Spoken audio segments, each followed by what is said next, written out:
নমস্কার। আমার আজ নিবেদন স্ট্যাচু। পুজোর গন্ধে সাজু সাজু রং, দারুণ আমেজ তাই। তুই দরেতে ঠান্ডা লড়াই, নতুন কিছু চাই।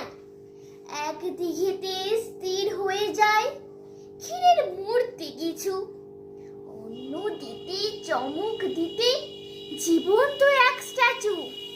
পুজোর গন্ধে দুই পুজোতে লোকের ঠেসাঠেসি, তবু জীবন্ত স্ট্যাচু দেখতে ভিড়টা একটু বেশি। পুজোর শেষে ছেলের দল, অঙ্গভঙ্গি তাজা, পিন ফুটিয়ে ও চিমটি কেটে লুটছে হিংস্র মজা। সন্ধ্যের পর শীতের কামড়, স্ট্যাচু হয়ে তবু থাকা, প্রাণটাকে আজ বাজি রেখে অভাবটাকে ঢাকা। নমস্কার, জয় গুরু।